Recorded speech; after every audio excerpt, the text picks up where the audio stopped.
The New York Giants have now lost a team record 10 straight games, and it really feels like their stocking is full of coal. What can happen to change that? Let's talk about it next on the Big Blue Breakdown live.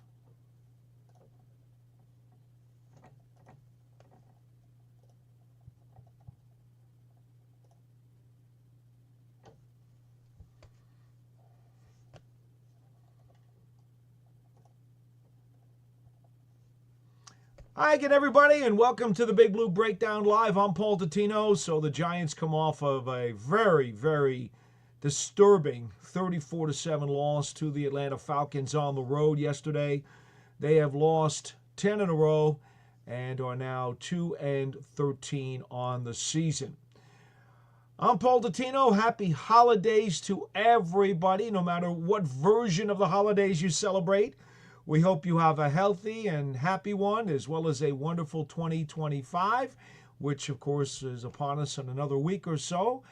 But right now, we've got a program to do. And why? Well, because it is Christmas week, and the entire Giants schedule has been discombobulated. So for those of you who are joining us tonight, I do appreciate you doing it on such short notice.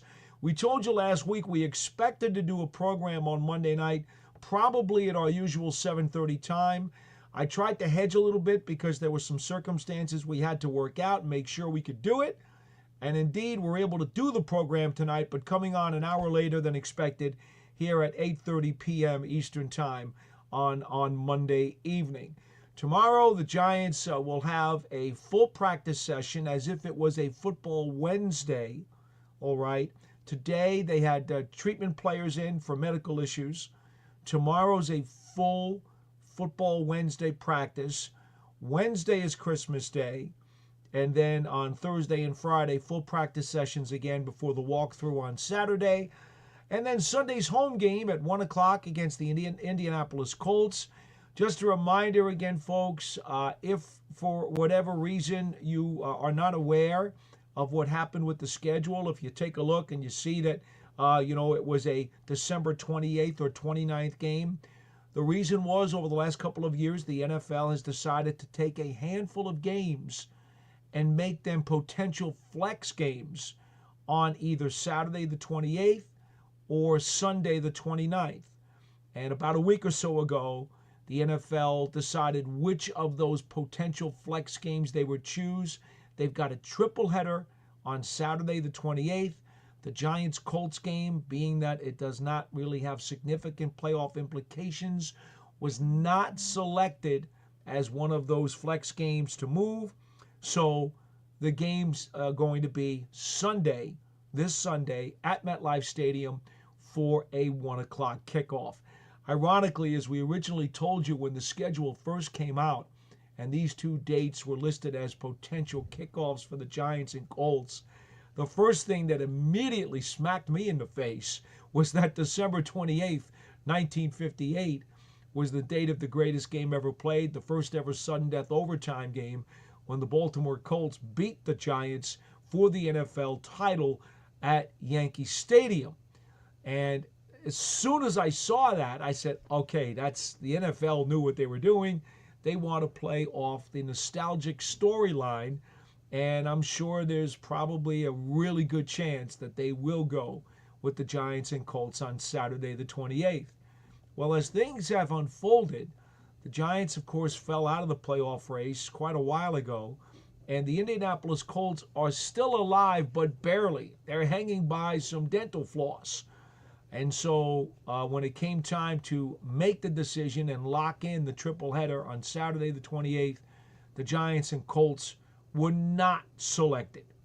So that's why the game is Sunday at 1 o'clock.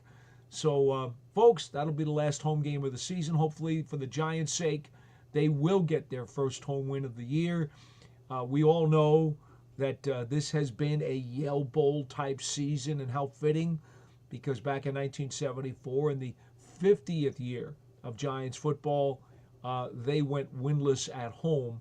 1974 was the second year that the Giants played, and the final year they played at the Yale Bowl in New Haven, Connecticut, and they also did not win a home game that season. So it remains to be seen what will happen this Sunday against Indianapolis.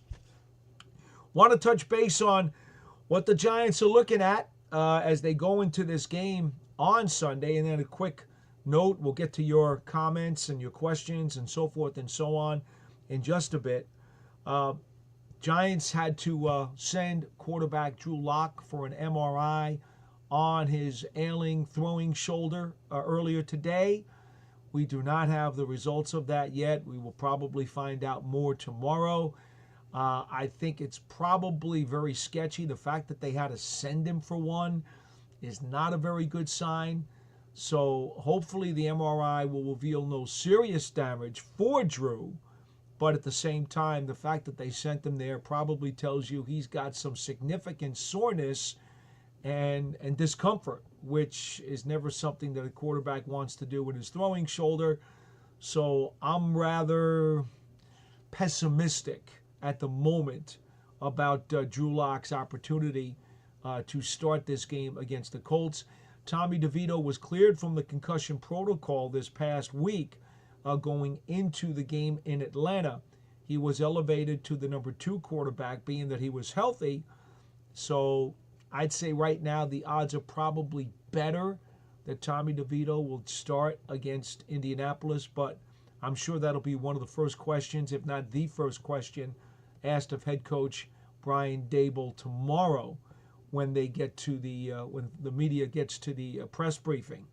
Also, the Giants had 2 other guys who were aggravating their ankle injuries. Tyrone Tracy did aggravate an ankle injury that he's had for a couple of weeks, and John Michael Schmitz aggravated an older ankle injury that he was dealing with. Don't know the severity of those. It didn't sound like Coach Daboll was overly concerned when he talked to the media today about it.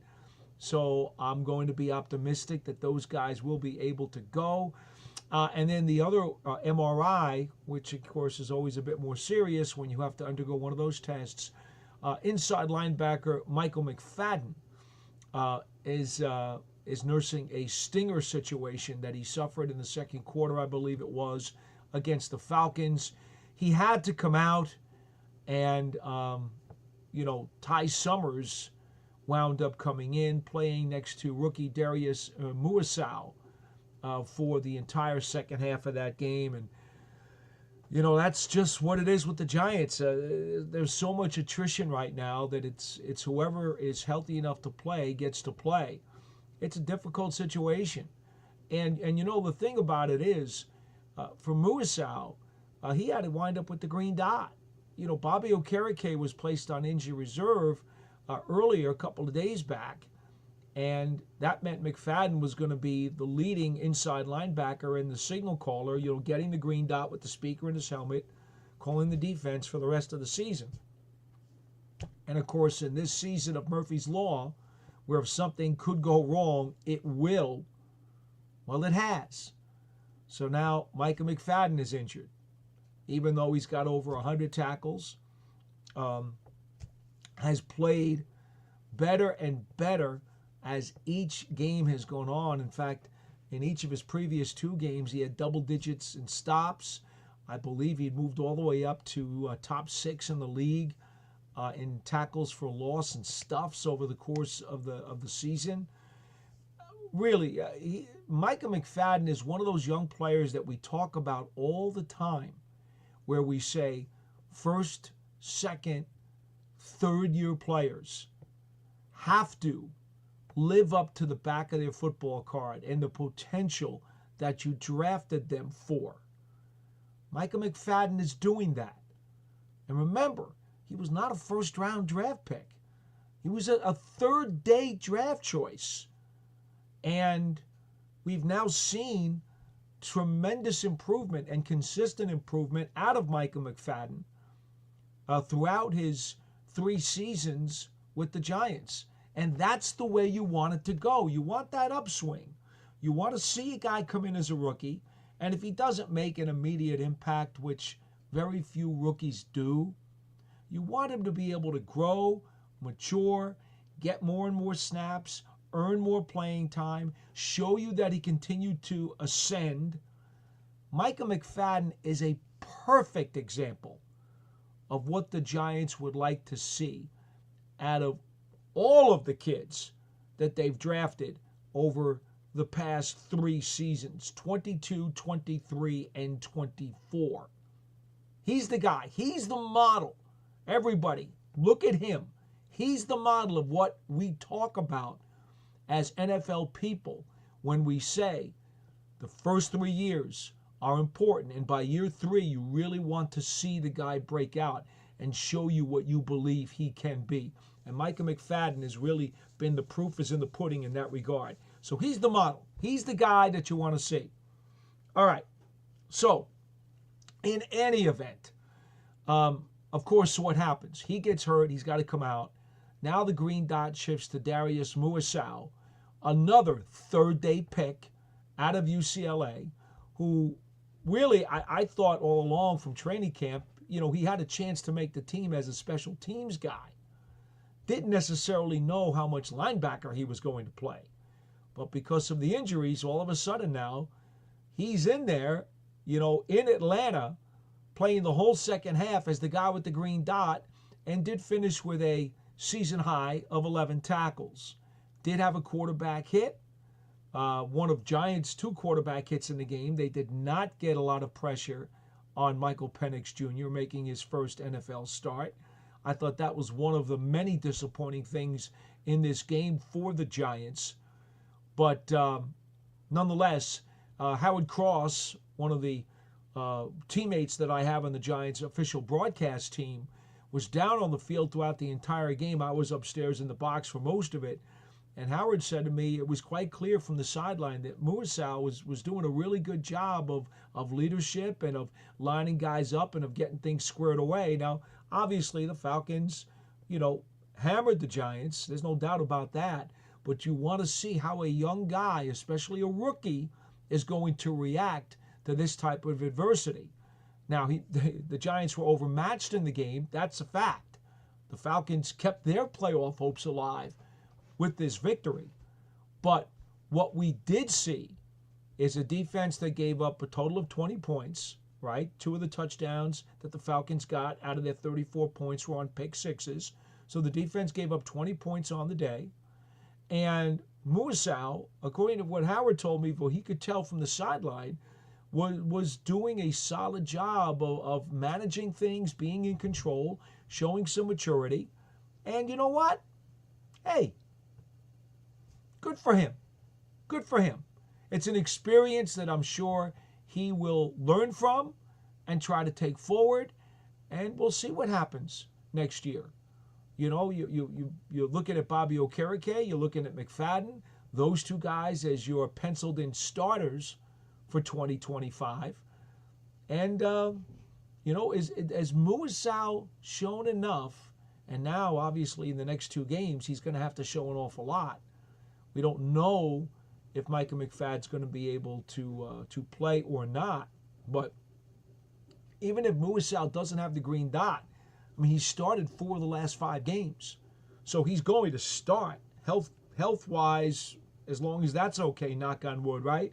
He's going to start the last 2 games. So the Giants need to find out. These are the kinds of things they need to do down the stretch. Find out which of these younger players can be counted on to give them X number of quality snaps as they move forward.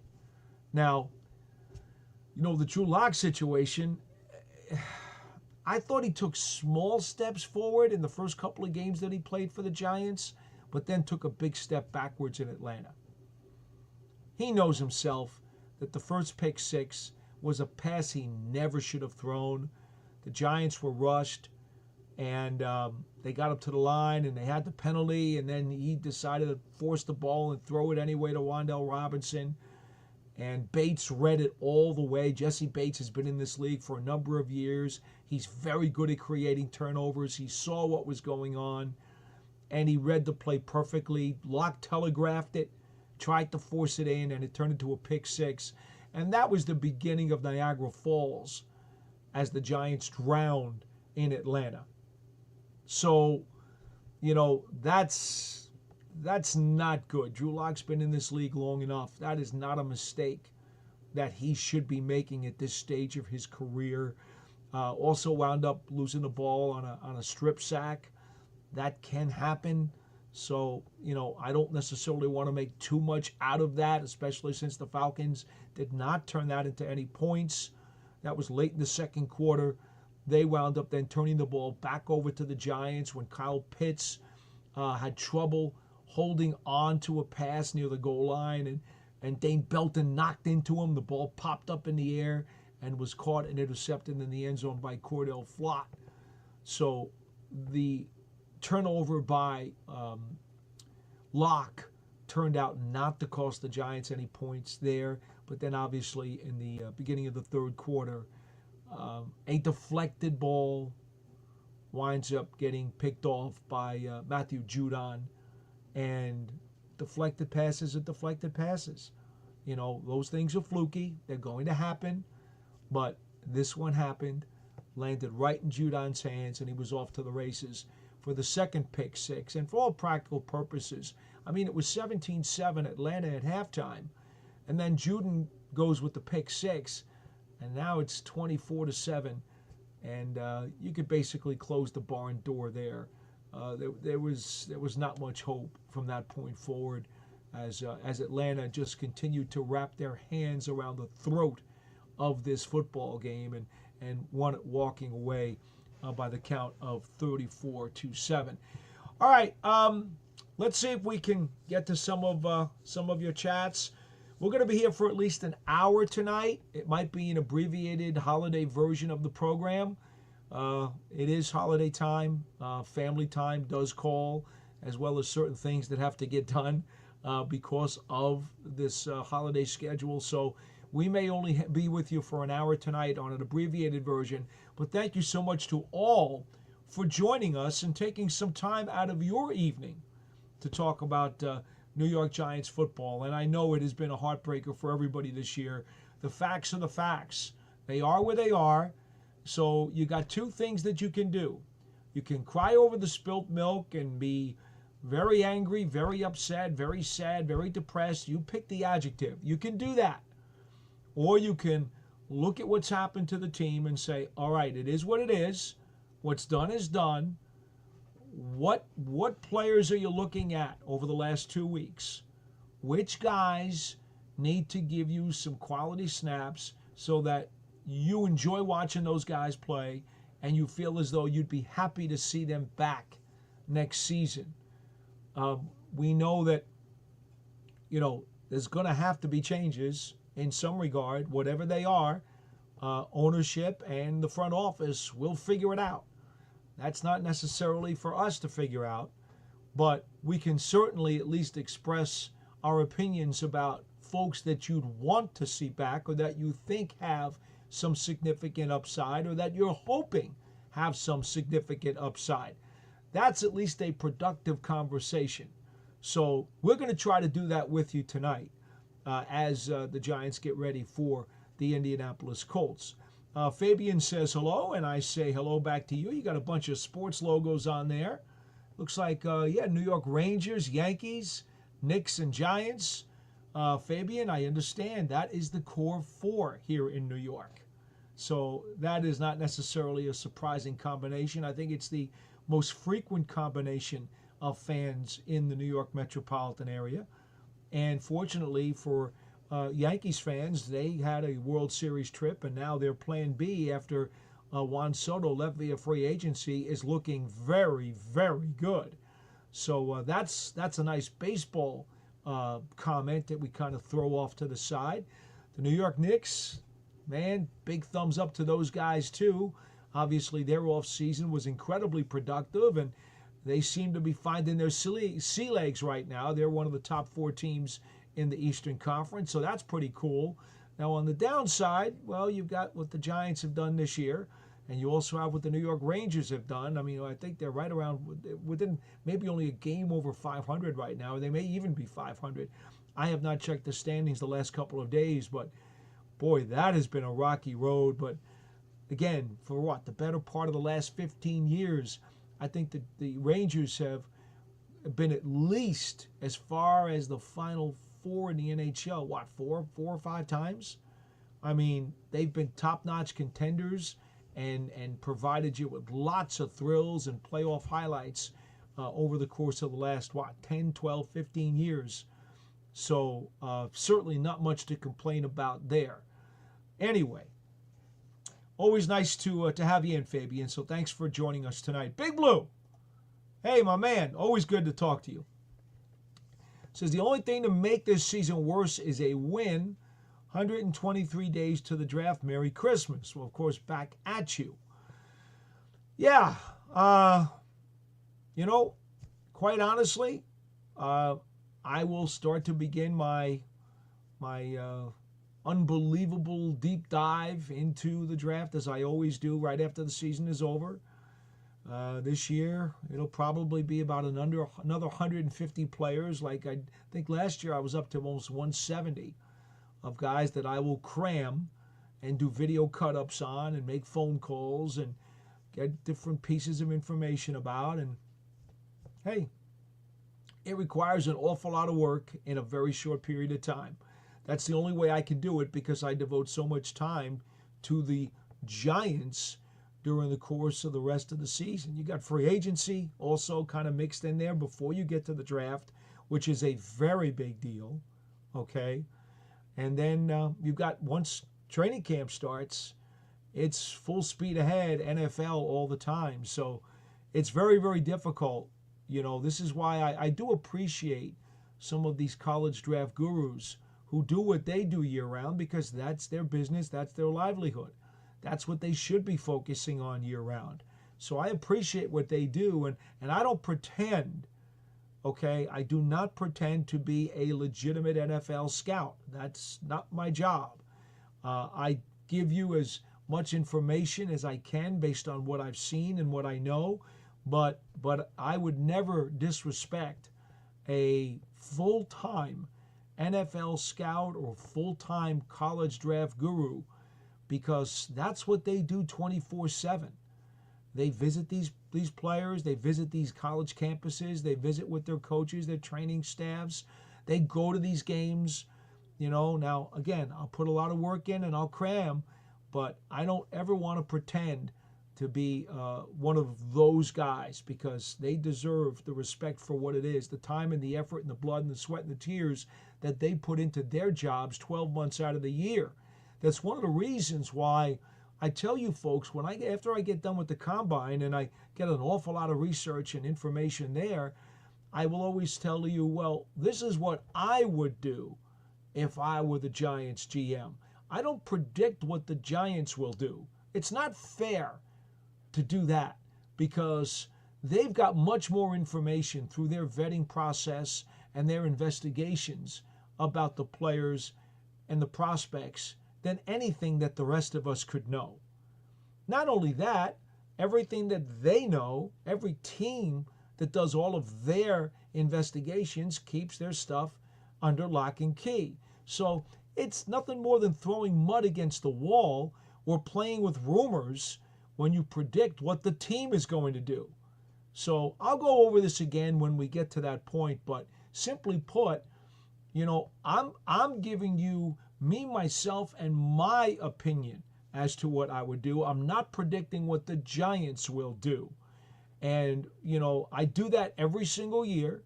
And as I sit here now, right, knowing that the Giants are going to pick very, very high in the draft, I think if it were me, my stance today, as we approach Christmas Eve in December of 2024, would be to try to maximize the trade value for the pick and move down a handful of slots and try to get as much as I possibly could in draft capital so that you could add multiple spots, solidify multiple bruised areas and soft spots on the roster, and sign a veteran bridge quarterback who has won games in this league before.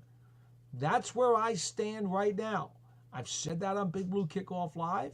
I've said that here on the Big Blue Breakdown, and I'm sticking with that right now. That's how I feel today. I don't think there are any Justin Herberts, Andrew Lucks, those type of quarterback prospects in this draft that are clear-cut worthy of that high of a pick. I don't think there are Eli Mannings or Peyton Mannings or, name some of the premier guys, if you will. That's not what's in this draft. I don't think so, based on what I feel today. Again, we'll see by the time I get to the combine and get to do the research and the conversations that I'll have with people there in Indianapolis during that week. That's when I will have a much better grasp, and I'll be much more assertive in what I feel. But I will reserve the right to change my mind. That's how I feel today. All right, Christine says, good evening, just wishing you a Merry Christmas, and of course back at you. Christine says, due to medical condition, unable to attend last week or tonight. Hey, get better. By all means, a healthy and happy holiday season and new year. That's what it's all about. That everybody affiliated with this program or is part of our audience on this program would all like to wish you a healthy 2025. Christine, thank you so much for even dropping by and sending us a message.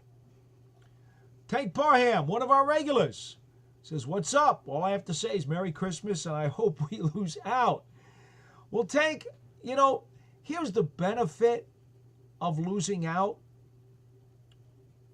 or not even losing out, but of getting the number one pick. Because, Tank, I think that's what you're talking about, right? You probably want the number one pick in the draft. I don't necessarily think you want to lose out, but you want the number one pick in the draft. All right. So, if you get it, now you have to decide how to maximize the value of that pick. That is the goal. Maximize the value of the pick, whether it means you're taking a player or you're using it as draft trade collateral. Those are the two things you can do with it. You make the pick or you trade the pick. Which way can you maximize the value of the number one overall pick in the draft if that's where you land? That's the goal. There is no other goal. Zero. Don't let anybody fool you. Every person out there who knows what the Giants will do. They may or may not pick a player. They may or may not make a deal. If they pick a player, they may or may not pick a quarterback. The point is, Tank, anybody out there who is demanding that the Giants take a quarterback with that number one pick is a fool. They will figure out how to maximize the value of that pick because that is the priority. You cannot get locked in at this point in time in late December and say, you've got to make that pick and it's got to be that certain position and there is no end ifs or buts. We're putting that in cement. You can't do that. I'm even telling you that as much as in all likelihood I would like to explore a trade, I'm not putting that in cement either.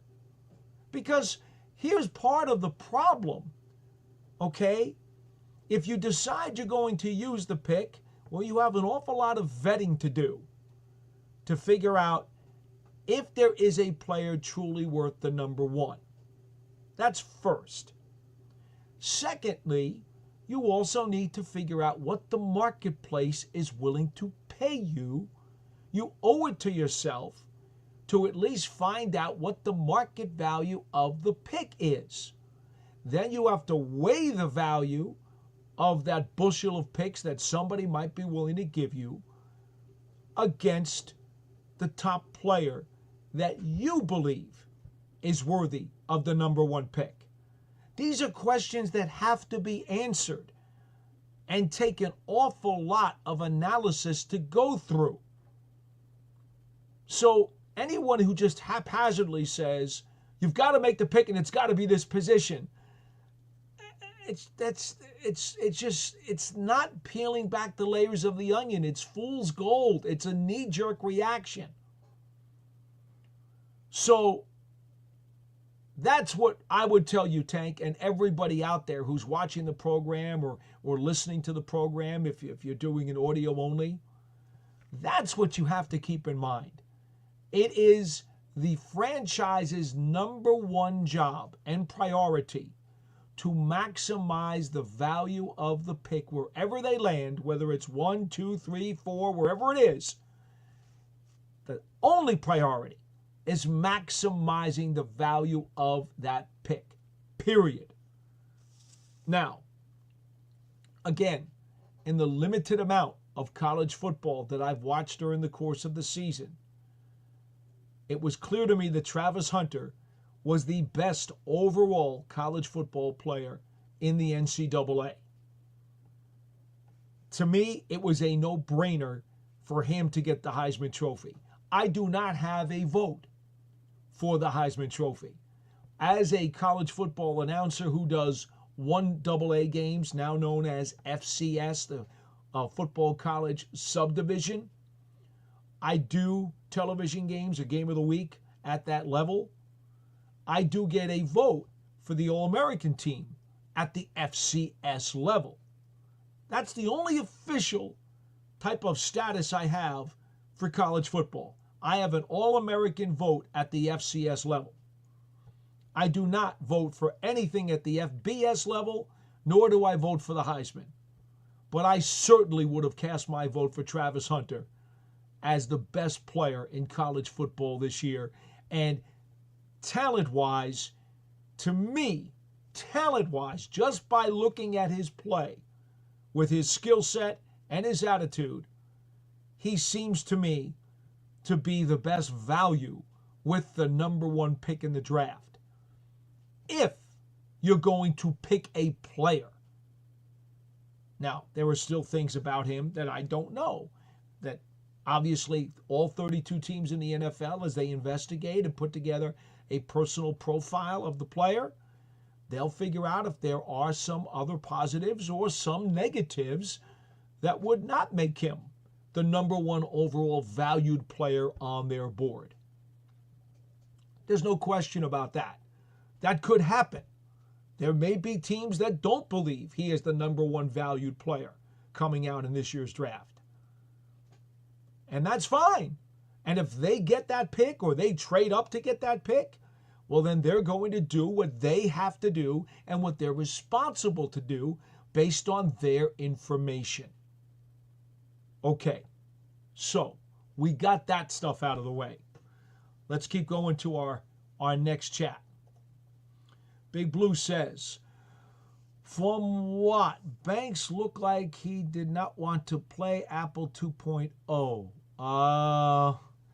He says, from what I saw of Banks play yesterday, looks like he does not want to be there. Oh, I totally disagree, Big Blue. There were two outstanding pass breakups that Tay Banks had yesterday in the game against Atlanta. One in particular where I was really pleased to see, because one of the problems that the Giants defensive backs have had, and in fact, Jerome Henderson, the secondary coach, has been preaching this for a while, and he emphasized it a couple of weeks ago. He said, look, what we're really trying to get these guys to do is to break up more passes, because when you close and you get there when the ball gets there, you have to either be able to attack the ball or you have to be able to knock it free, get a pass defensed.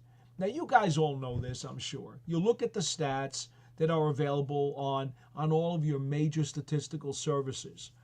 And there is a number in particular called PD. It's technically defined as passes defensed. Okay? And the Giants do not have a very high count of passes defensed. And one of the reasons is because when their defensive backs get there, they don't necessarily anticipate well or have the ball skills at the point of attack. So when the ball gets to the other team's receivers, the completion's happening. Now they're doing a fairly good job after that, but it's too late because the pass has been completed, the yardage is in the books, the first down has been converted, and it's like, oh man, now what, right? Well, did you know, by the way, the Giants have yet to allow a 100-yard receiver this season? How about that for a fact that's kind of been lying under the curtain or under the covers? There has not been a 100-yard receiver against the New York Giants this season. That's amazing, but it's true. Anyway, I digress. The point is, what we saw out of Tay Banks yesterday were two passes defensed where he got there exactly when the ball did, and he knocked the ball free. The Giants are really hoping that he can develop more skills. This is his second season now. He's got all the coverage skills in the world. He's really a very talented player and worthy of a number one pick. I loved him coming out of Maryland and was hoping the Giants would get him. Bottom line is that there are too many times, even though he doesn't give up too many long completions or long catches, so to speak, then there'll be yak yards, right? But he keeps stuff in front of him. Well, that's partly the scheme, but it's also because he does have the ability to lock down on guys. We saw it in Seattle against DK Metcalf. I mean, he suffocated him. I thought he was outstanding against the Seahawks. That was one of his best games of the season.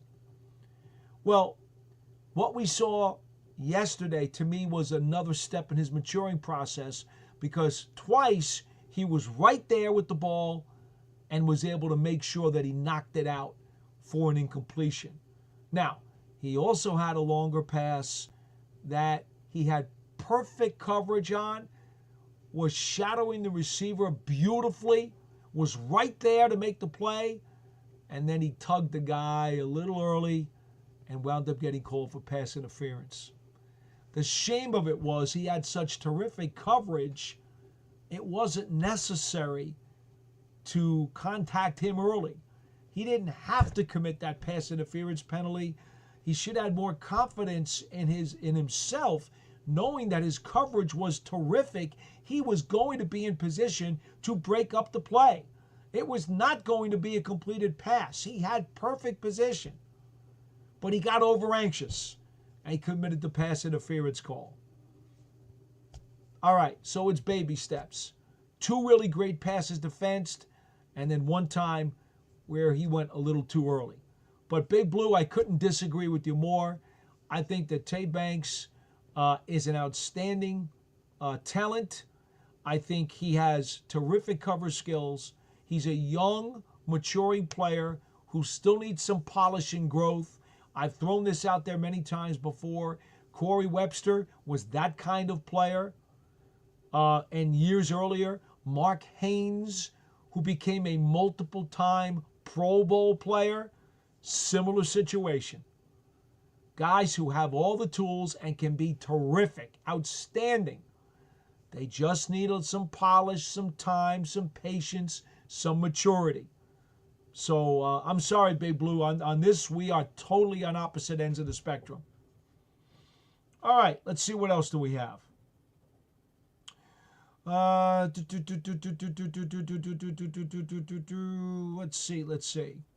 Oh, Big Blue comes back at me again, says the draft class has come to play. Well, yeah, Big Blue. You've seen it. I've seen it. Unfortunately, the situation as it stands now means the team is overmatched.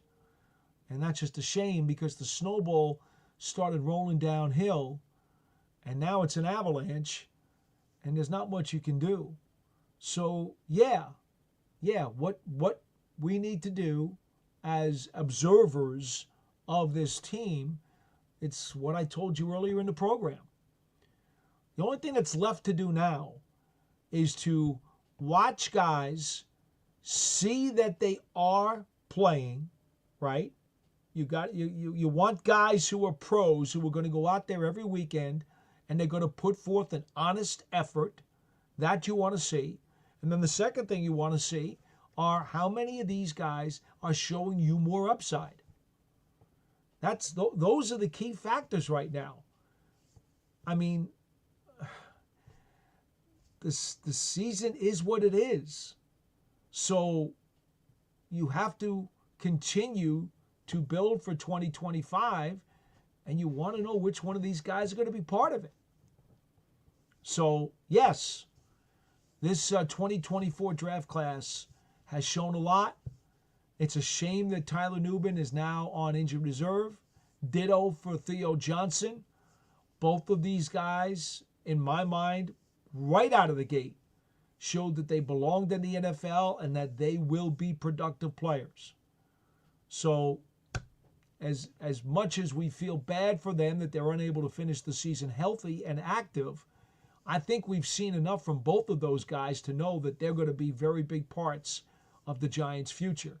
And as far as the guys who are still playing, well, yeah, obviously Neighbors is a big part of what they're going to do, and Tyrone Tracy's a big part of what they're going to do. And, you know, we talked about Moorsau earlier in the program. I mean, things are very positive for this rookie class. Drew Phillips, okay, has had a bum shoulder for a few weeks. Comes back yesterday. He gets back in the lineup. He is one tough cookie, by the way. Let me just say, in a lot of ways, he reminds me of Mark Collins in terms of his attitude, his grit, his toughness, and his physicality. Now, Collins was a boundary corner and should have been a multiple-time Pro Bowl player. Always, in my opinion, was undervalued by the league. Jerry Rice made it clear and said he was the toughest corner, the most difficult corner that he ever had to play against. That says everything you need to know about Mark Collins. I always had tremendous respect for him as a player and as a person. And I think Drew Phillips has a lot of Mark Collins characteristics about him, even though he is only a slot corner and not a boundary. And as we all know, boundary corners get a lot more attention, they get a lot more headlines, they get a lot more accolades than slot corners do. But I do see many of Collins' characteristics in Drew Phillips. And he had some hits yesterday that were really solid, physical, bruising hits and tackles. And I know that he is banged up. And his shoulder's been hurting him. It forced him to miss some time. This is not a secret to you folks. You know this.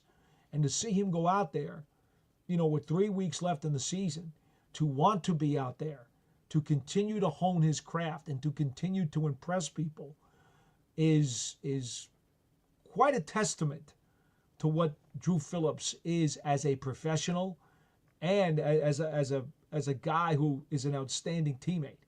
So, yeah, that I wanted to take an extra minute there just to talk about Drew Phillips. And quite frankly, Malik Neighbors, too. He's been busting his butt with a sore hip now for several weeks and continues to go out there for 4 quarters. Week after week, we know what happened to him the other day in Atlanta yesterday. Had a stinger for a quick second there. They checked him out. Oh, ready to go? All right, back in the game. You can't quantify the type of respect and value that a player is able to collect and compile when they fight off, these types of ailments and continue to go out there, especially in a situation where the Giants are at now 2-13 on the season. So yes, Big Blue, that there's no doubt about what you just said there. The Big Moo says, happy holidays, enjoy. Well, you too, Big Moo. Absolutely, same, back at you. And hoping for a wonderful 2025. John Mara's worst nightmare says Micah McFadden, a.k.a. Joe Shane's only good pick in 2022, still a below-average player. Well, I don't know that you've watched the player enough to make that statement, or if you have been able to recognize his ascension as he continues to improve. As I said before, he is the benchmark for what you want for a young player. And perhaps you'll get a better chance to watch over the next few weeks if McFadden's able to stay in the lineup, and you'll be able to better get a handle on how good a player he's actually become. But again, we just don't know what his availability is going to be for the next 3 weeks. Aiden Fink says, happy holidays, and same to you. Just getting back from Atlanta. You know, that's a heck of a stadium, the Nest, down there in Atlanta. I don't care for the circular video boards in the middle of the roof. Don't like that. I know the only 2 teams in the NFL, or 2 stadiums in the NFL, that have that circular video board, Atlanta and Los Angeles. The one in Los Angeles, the video board is more around the perimeter of the roof, as opposed to in Atlanta where it's in the middle of the roof. When the board is in the middle of the roof, you have to look up more. Instead of looking more across to the perimeter, you have to look more up with an angle, basically up to the center of the roof to look at the boards. I find that distracting and uncomfortable. It is a terrific building in every other sense, but the circular video boards, no, I just, it was a problem. It's the second time I've been to that stadium now with the Giants, and I made up my mind. I do not like that style of video board, especially in the middle of the stadium. Okay, the Big Moo. Paul, can you please explain why Evan Neal hasn't played left tackle at all in 3 years at Alabama? He played his best at left tackle. They drafted him assuming he could play right tackle. Well, that's pretty simple, right? Because Andrew Thomas is their franchise left tackle. And it was never believed that when Evan Neal was taken, that he would have a ceiling higher than Andrew Thomas. Andrew Thomas, when he's healthy and right, and Lord knows now, you know, this is now becoming an issue with all of the injuries that he's had. I mean, I think this has got to be the last time that we start talking about him in this tense. Another injury, and now the question marks have to be floated out there. But we'll let him get by with this one more before we start talking about, can you rely on him? The availability is really been a problem. But in any event, so Thomas is the franchise left tackle. That's it. And he's signed long term. He's not going anywhere. So there was little doubt that Evan Neal would be the right tackle. And we know at Alabama he did play multiple spots, so that was not a reach. Now, Evan had 4 really good games and 1 not so great against Dallas, and then yesterday against Atlanta. I have not reviewed every snap of that game since I got back. Again, it's the holiday week. I'm a little bit behind on some of my usual work, but I do intend on going back and watching every one of Evan Neal's snaps again. I suspect he certainly would have wanted to have some back. There was one cut block on the second pick 6 where he dove at the player's legs to execute a cut block because it was going to be a quick 3-step drop. And the best way to defend a 3-step drop for any of a pass rusher is to immediately get your arms and your hands up and try to apply some quick pressure and get an angle on the pass. So on that play, and I know it made its way around the internet because everybody saw Evan Neal dive at the guy's legs. I think some people thought he fell. He didn't fall. He intentionally tried to take the guy's legs out with what is known as a cut block. That was the right play for the pass play that was called. Now, to the edge rusher's credit, he avoided the cut block and did not get taken out. Now, I think there were some people who not only, criticized him for that, which, again, I think that is way overblown. It was not his man. It was Greg Van Roten's man, Harrison, that actually also went around Van Roten and got his hands on the ball for the deflection that was then caught on the other side of the line by Matthew Judon and returned for the pick six. So let's make something clear. What Neal did was correct.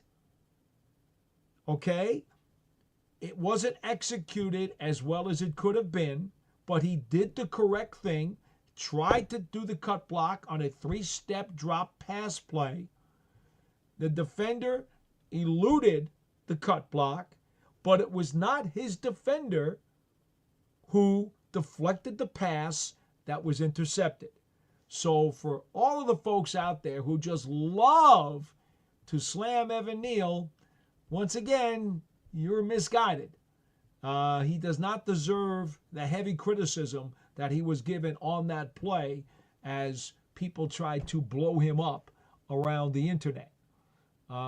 Again, I will go back and study all of Evan's plays one by one at some point this week, and then I will give him, my or give his tape my thoughts. But up until this Atlanta game, he's got a big thumbs up on 4 of the 5 starts that he had going into Atlanta.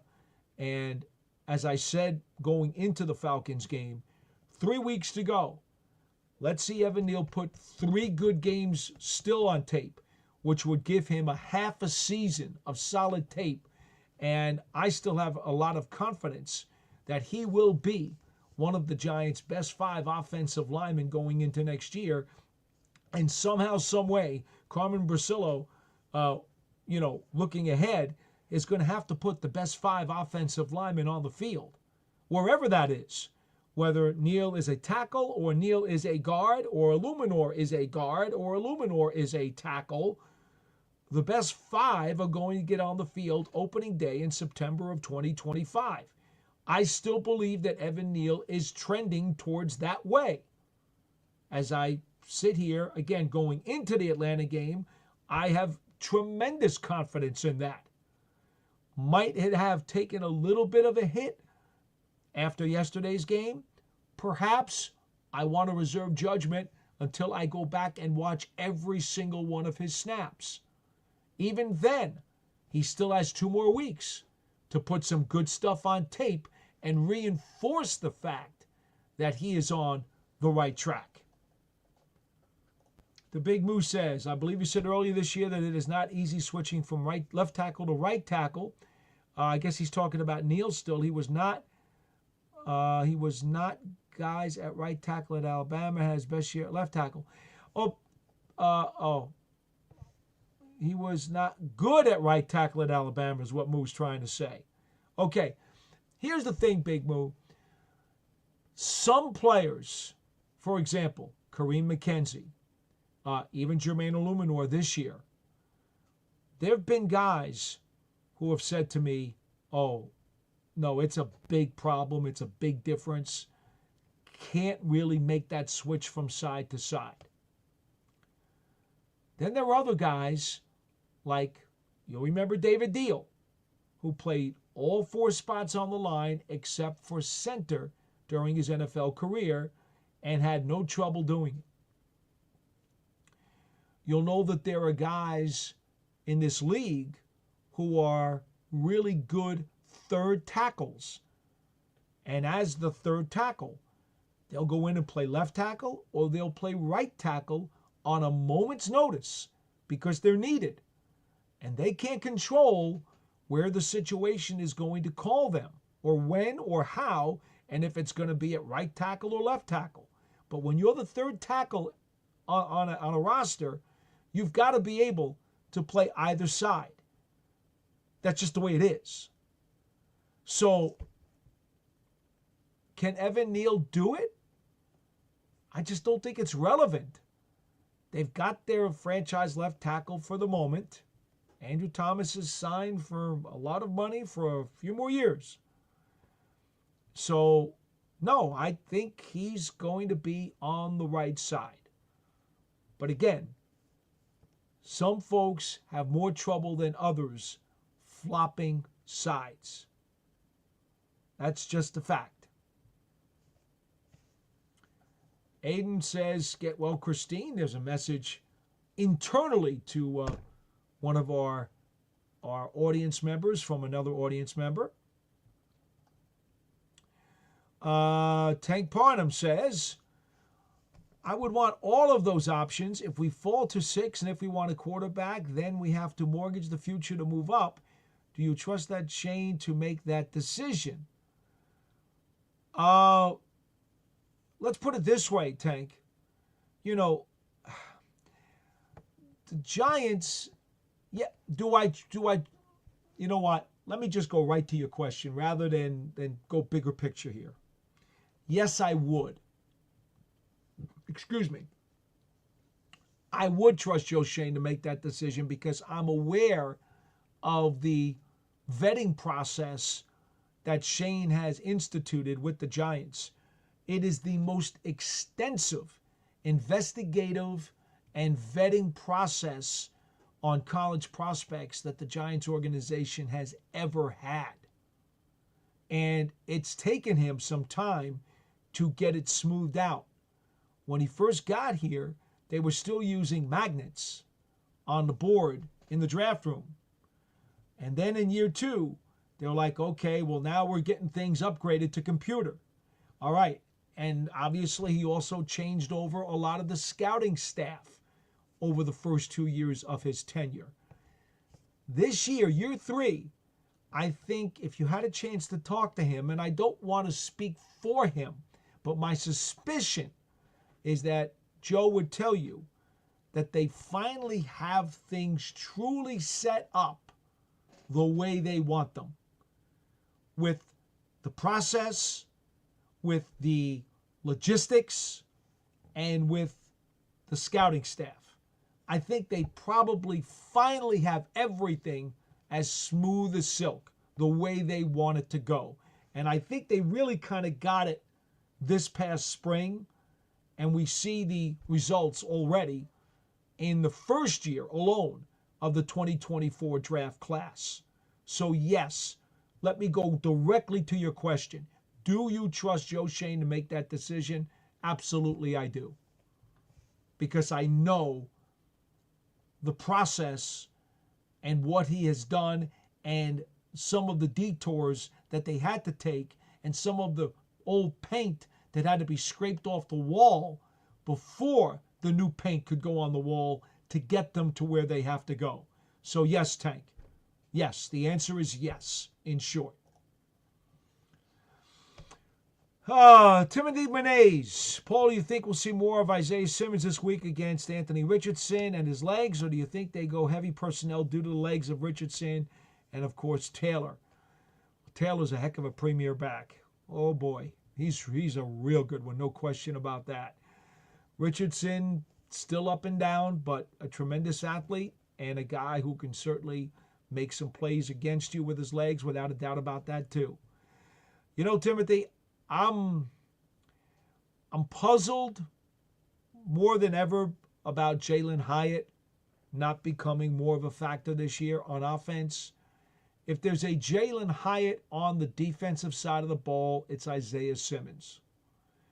I am very puzzled that he has not been either given many more opportunities and then has not been as impactful as I thought he would or should or could be.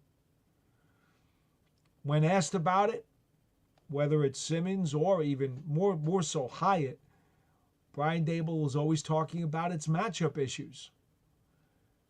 Again, I'm not one of the members of the coaching staff. I don't have all of the information and all the scouts' advanced information that they get, or advanced scout information they get on each opponent. I don't get that stuff. So I don't know exactly what it is that they're reading or they're seeing or they're trying to diagram around. I would have thought, just me, that there would have been more of a role for Isaiah Simmons on this defense this year. But for whatever reason, and again, when asked, Brian Daboll always talks about matchups and different packages. Simmons has not had the role that I thought he would have. And I truly believe in his skill set.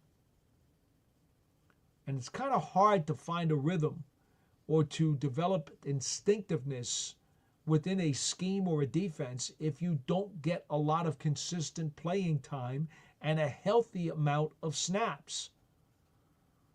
So that's where I stand with him.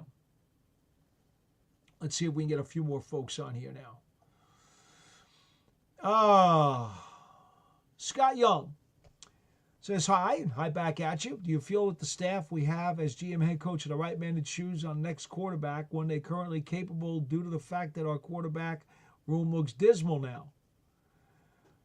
Scott, here's the question actually back at you. Yes, in answer to your question, the answer is yes. I do believe that these guys, whether it's Joe Schoen and or Brian Daboll, I do believe that they can make the proper evaluation on whatever the next Giants quarterback will be. I do think they can do that. But having said it, okay, it really goes back to what I talked about earlier in the show. The number one priority with that first round draft choice is to maximize the value. And it doesn't necessarily have to be a quarterback. The Giants starting quarterback week 1 in 2025 could just as well wind up being a veteran who has won a bunch of games in this league before and be a bridge quarterback. You know, when they brought Kerry Collins in many years ago, they took a flyer. They rebuilt him, and Kerry Collins had a handful of very good years here, led the Giants to some postseason berths as well as a Super Bowl. They lost to the Ravens, but, you know, that can happen. Kerry Collins was thrown on the scrap heap. He was given up by everybody in the NFL. And Ernie Accorsi, Penn State guy with the relationship he had with Joe Paterno, did a lot of vetting on Collins. And the Giants did a lot of work with him to get him back on track, knowing he was a former first-round pick by Carolina. It didn't work out there. Didn't work out in New Orleans. The Giants picked him up off the scrap heap when nobody else wanted him and turned Kerry Collins' career and life around. In fact, I just saw Kerry at the opening day reunion of the top 100 players of Giants history when they played Minnesota. And I got a chance to meet with Kerry for a few minutes. I haven't seen him in person since he left the Giants. And it was great to catch up with him because, as you know, not only did Kerry Collins do some really good things for the Giants, but after he left the Giants, he continued to have several productive seasons in the NFL. I think that's what's going, in my opinion, I think that's the best way for the Giants to go. Okay? I think I would love to see them get a bridge quarterback. All right? They did it with Kurt Warner. Kurt Warner was out there on the street. Nobody was giving him any free agent offers after he was cut by the Rams. And the Giants brought him in knowing they were going to, Ernie Accorsi knew he was going to make a deal. He was going to want to get Eli Manning. He was hell-bent on getting Eli Manning in that 2004 draft. There was no question about it.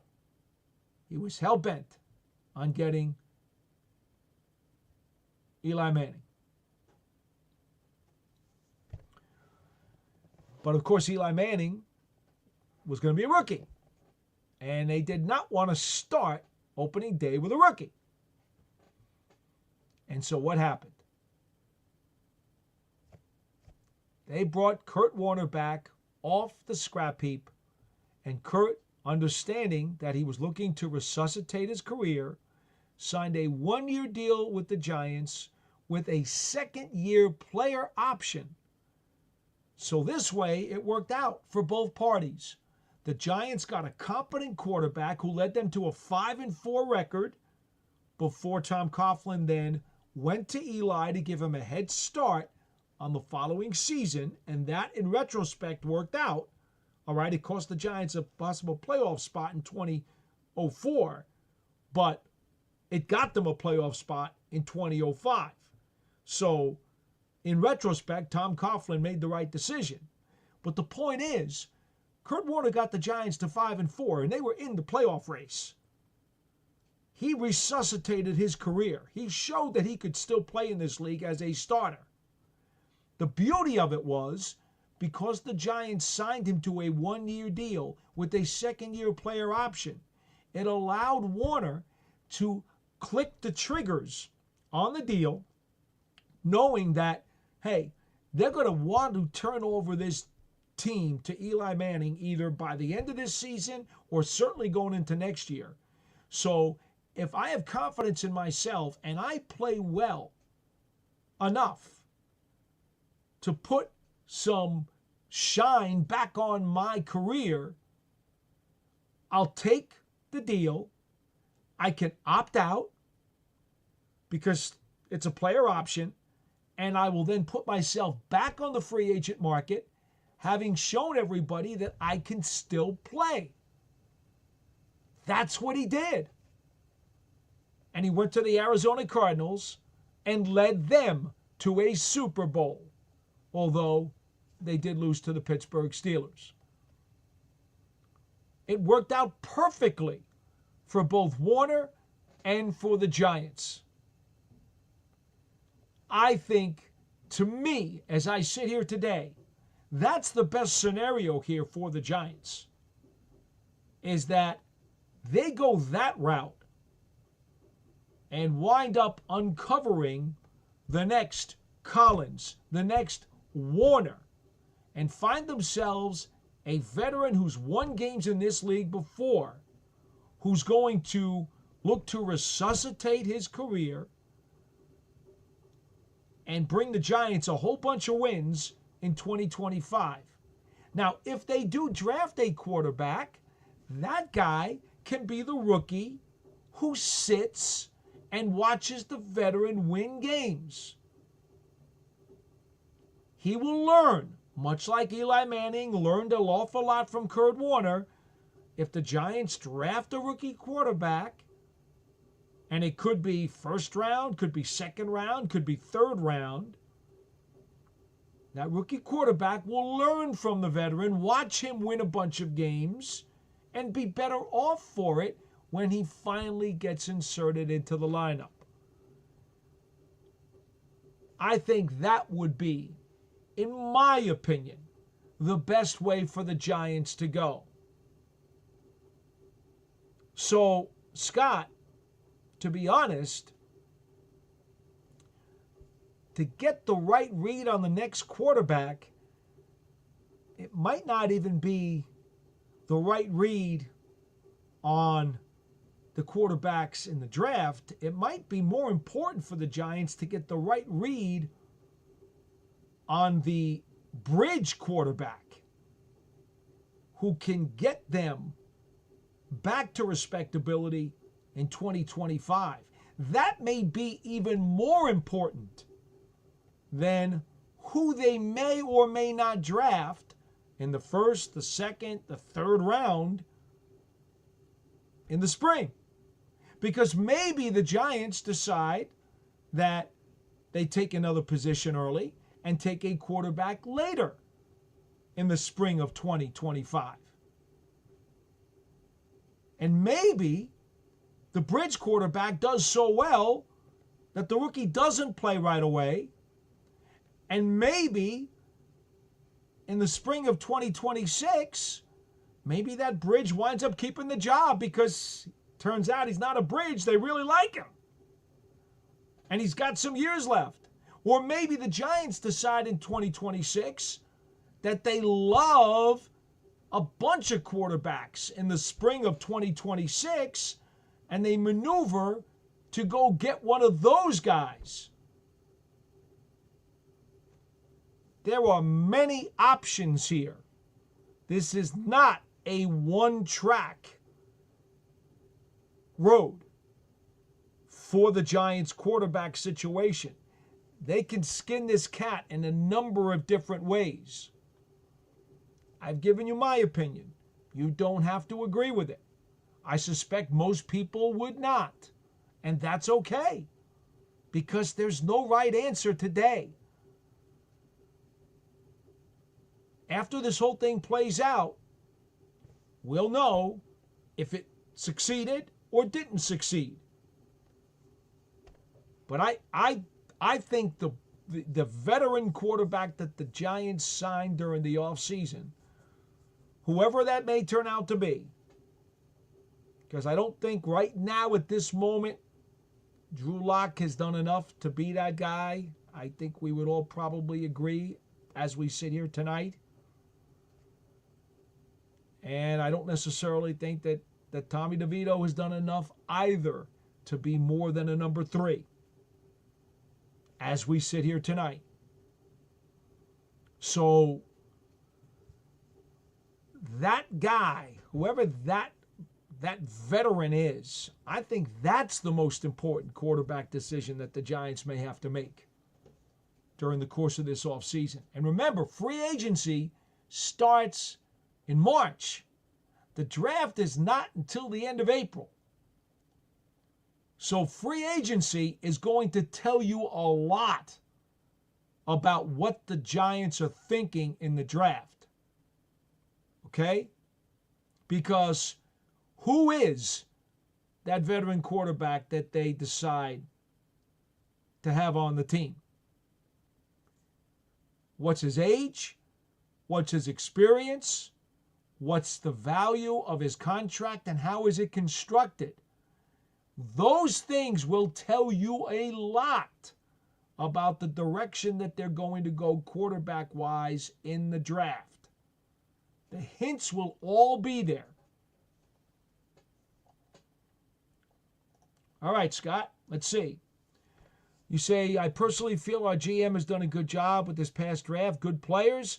I feel he deserves to come back. As far as our coach, I love him, but I'm not sure if ownership will keep him. Scott, I think what's going to happen is that Brian Dable, I'm all caught up in this quarterback talk. And we're going a little longer, by the way. I see we're all the way up to an hour and 13. We'll take it at least to the bottom of the hour. I'm not sure how much longer we'll go, but we'll go at least to the top of the hour, I should say, up to 10 o'clock Eastern time. I don't know that we're going to go much longer than that, but we'll see. Depends on how many folks want to keep chiming in. Scott, I think what's going to happen here is that Joe Shane, who is the one who, brought Brian Dable here from Buffalo, I think what's going to happen is that they'll have their conversations. They'll figure out how they feel about things. And then ownership will then have conversations with both of them. And then they'll all figure out how it's going to go down.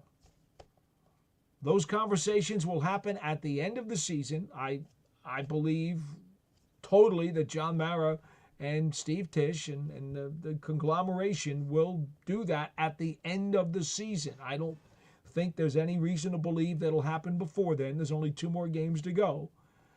And unless somebody is a fly on the wall in those conversations, none of us will know exactly what is said or how they come to whatever decision that they come to. And that's really about all I could say about that. What we're going to do as reporters and as fans, play with the cards that are dealt. Whatever the Giants decide collectively is going to be what they decide. But yes, I do agree with you that I do think that the Giants' 53-man roster, as it was constructed at the beginning of this season, had more overall general talent, was younger, and had much more upside than the team that went to the playoffs in 2022. So yes, that I do believe. Now, what happened between September and December? Totally different story. Things have become an avalanche in the wrong direction. That doesn't mean a lot of what was planned or determined in September was wrong. Sometimes circumstances just ruin things. I mean, have you ever gone? I don't know if this has happened to you folks. It happened to me one time. I'm gonna tell you flat out. Maybe it's just tough luck, and that can happen to anybody. I had a tire blow out on me within the first week that I gotten the new tire. You know, you do the right thing. You buy a new set of tires. You plan on having them for 50,000 miles or whatever it is, and all of a sudden, boom, tire goes flat. Either you ran over a nail, or you ran over your pothole, or it blew out, or there was a defective, whatever it was. You bought the tire. You had every intentions that when you bought the tires, they're going to be around for a long time, and then circumstances changed. Okay, boom, now I got to go buy a new tire. Well, I'm not going to throw out the other 3. If I just bought a brand new set of 4 new tires and 1 tire blew out, I'm going to go get the replacement tire because the rest of the tires are still good. I'm not going to get rid of all 4 tires. That's just dumb. Now, does that apply in this case? I don't get to make that decision, and I'm glad I don't, because I'd have even less hair than I have now. The stress involved in those high-level jobs. Woo! I'm Italian. I have enough stress as it is already. I would never want the kind of stress in the decision-making processes that those in those higher positions have to have. All right, Scott says, another question I have is, what does this organization have to do to keep players healthy? It seems every year this team is ravished with injuries. Drives me absolutely crazy. Scott, Wellman, who is the Giants' strength and conditioning coach these days, he was here with the Giants under Tom Coughlin. And Aaron Wellman was really, really good for the Giants and their last really good strength and conditioning coach in terms of results and track record. Not that other guys before and after him weren't good guys. They were good, they were qualified, but the Giants seemed to have more bad luck with those folks than they did with Aaron Wellman. Well, Aaron Wellman came back under this administration. He had gone to Indiana University, which he had roots with, and was happy to go back there on his own volition. Then there was a coaching change and a staff change there. He was looking for work. At that particular moment, the Giants also happened to have an opening because their strength and conditioning guy was also going elsewhere to a college program that he really wanted to go to. And it was like perfect timing. So Aaron Wellman came back to the Giants. And somehow the injury bug and the unfortunate bad luck that this team has had for so many years has continued and now burned the Giants during Aaron Wellman's second tenure. I don't have an answer for it. I just know that I do believe in him. and his track record prior was very good. And if someone has that kind of track record, you're always going to give them the benefit of the doubt. And sometimes things just catch up to you, and it evens out a little bit. Well, now I'd say it's evened out somewhat. So now the good stuff, his best work, will rise to the top. And I'd like to believe that they're due for some good luck for a change, right? I mean, how many times can you keep rolling snake eyes? Although I don't know much about dice, so I don't know. Is snake eyes a good or a bad thing? I'm not even sure. I just know that's a big deal for people who go to the tables. All right.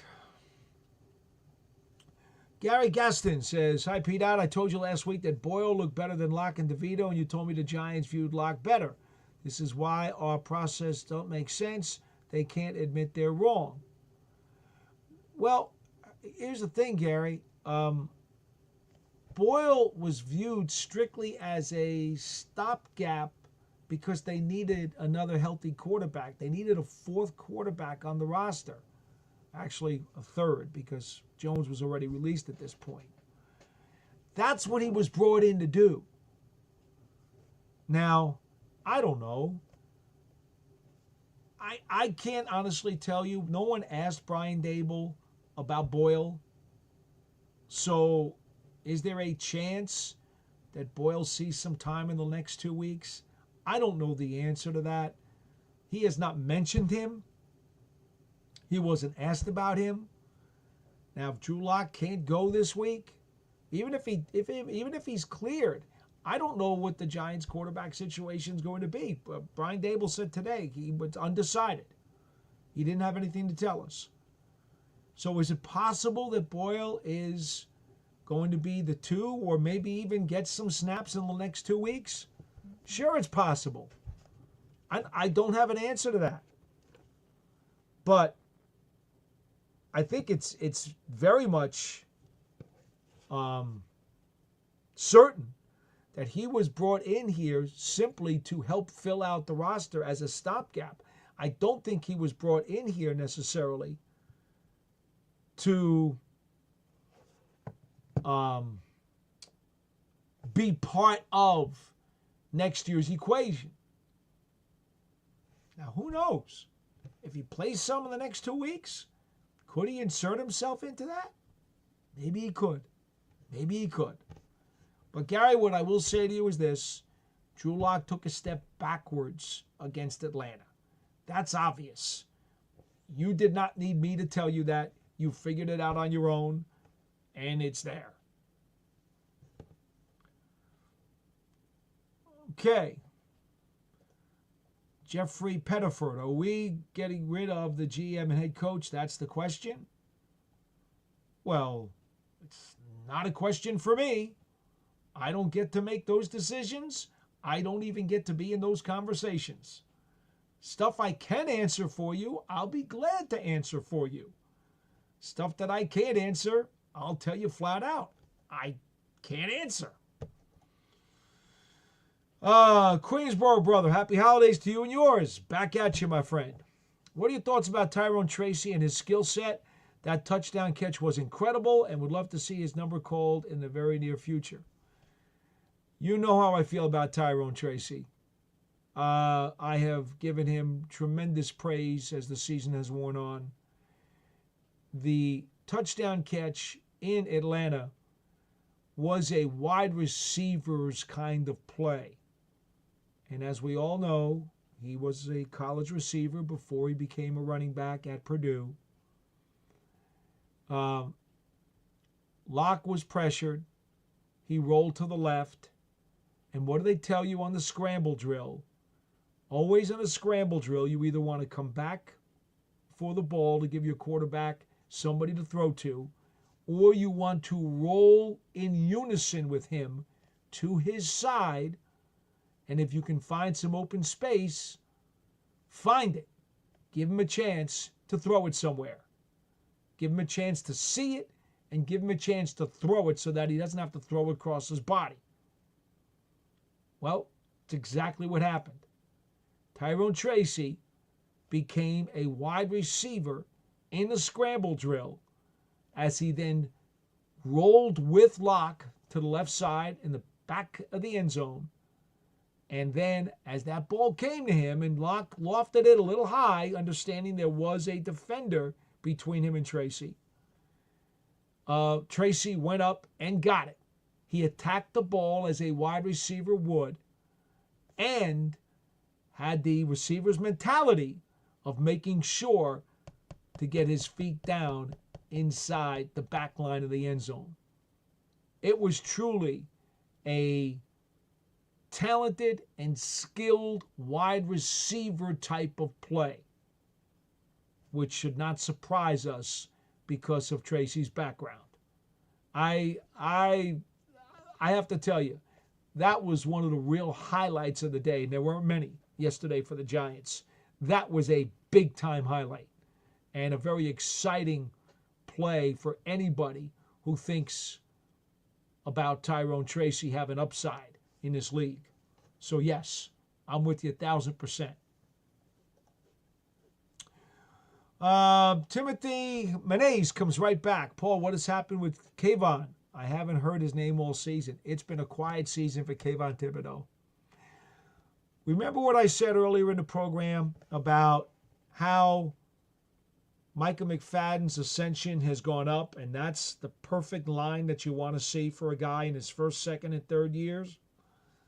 Kayvon Thibodeau was first year, second year, third year. Not been very impactful. Now, the wrist surgery was a big deal. He was out over a month. Hasn't been the same. Don't have an answer for you. We know the Giants' front seven has been ravaged by injury as the season has worn on. I don't know how comfortable he is. He says everything is fine and he feels good and he's ready to go, but he has definitely not been as impactful as he needs to be. Heck, I would love to see him match last year's standard of play. Hasn't done that. So now, next year, he's really going to have to bust his butt to not only get back to what he showed in year two, but to hopefully ascend higher. Giants need that out of him. They absolutely do. Make no mistake about it. They need Kayvon Thibodeau to be a force. He's got to be. That was the whole reason why they went and made the trade and extended the contract of Brian Burns. Because the idea was to pair Thibodeau and Burns and have a true Spider-Man and Black Panther pass rushing edge combination that could open up a whole new section of plays for the defensive coordinator. That's the whole reason you go out and you get a Brian Burns. Because defenses are so much easier to plan for and scheme against if they only have one star edge rusher. When you get that second, it makes a huge difference. And if you have three, now it's like Bruce Springsteen says, it's glory days. Not glory days right now. That's for sure. It's more like tougher than the rest. You Bruce fans will know what I'm talking about. In any event, that's the problem. Kayvon Thibodeau, whether it was the wrist surgery or not, he's got to get his game up to a much, much higher level. And that is critical for the Giants moving forward in 2025. Timothy, I don't know why it has not happened this year. I don't. I'm sure the injury had something to do with it. But I think everybody would agree, including him himself, he has to be an impactful player next year for this Giants defense to be what it needs to be and what it can be. All right. Looks like we got one more before we kick it out of here. We got Queensboro Brother, one more for me. It says, I couldn't resist a food question for you, Paul, since I eat like a cow. Okay? I don't need to picture that. If you had to skip a day on Italian food, which is blasphemy, there's no question about that. That would be a terrible thing. What alternative of food would suffice for you and why? Well, wow. What food would suffice for me and why?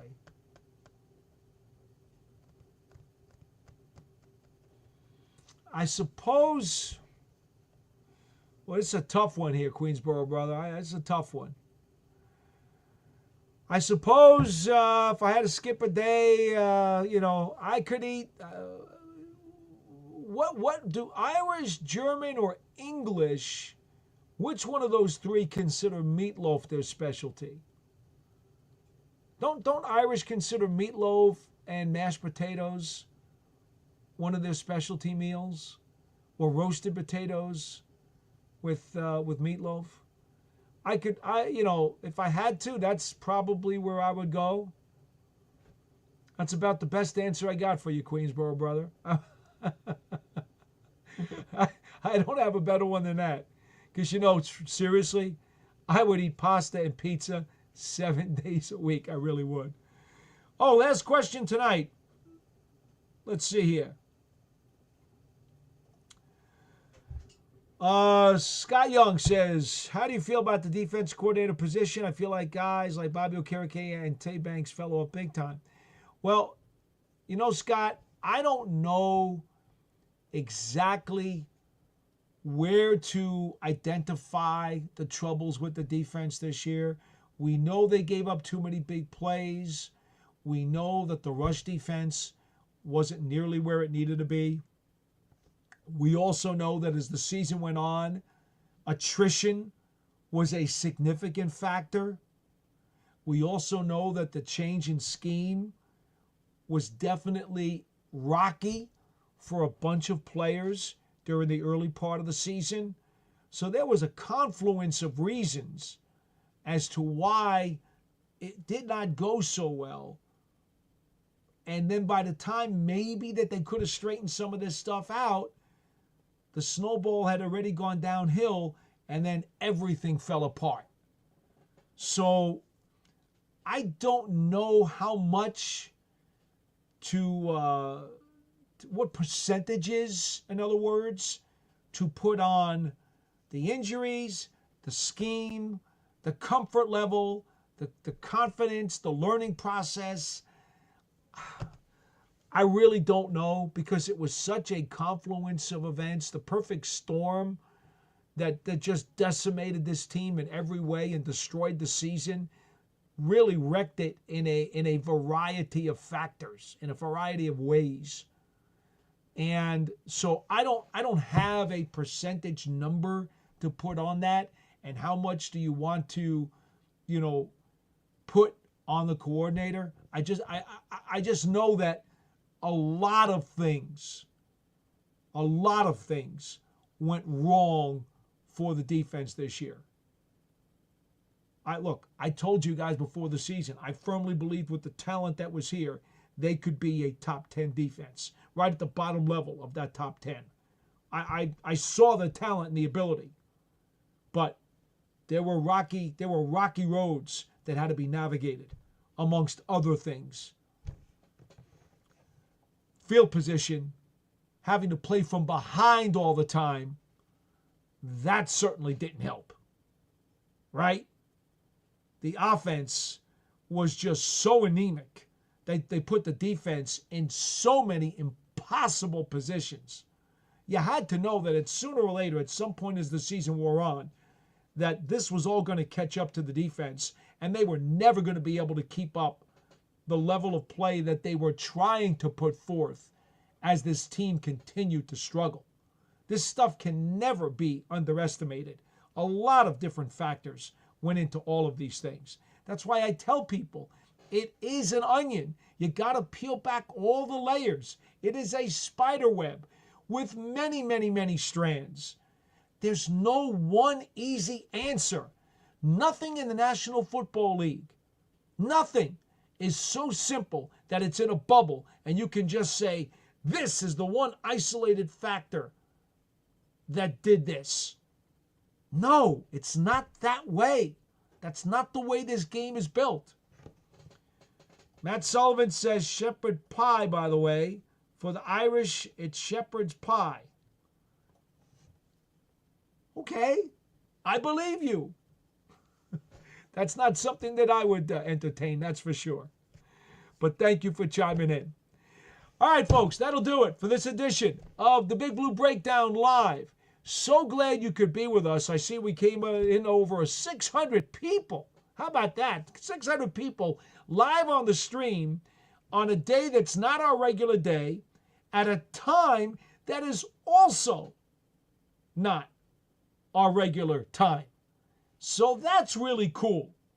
And I really do appreciate everybody for joining us on tonight's program. I wish you all the happiest of holidays, the healthiest of times heading into the 2025 season. We will be back once again on Friday.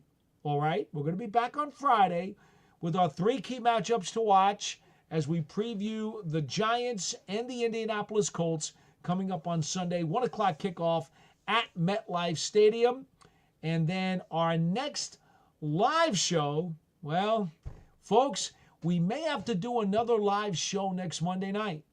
We got a pretty decent response tonight, so we may wind up going again live next Monday night on December 30th, because we're certainly not going to do a live show on New Year's Eve, which is next Tuesday the 31st, and I can't imagine that we're going to do a live show on New Year's night, Wednesday, January 1st.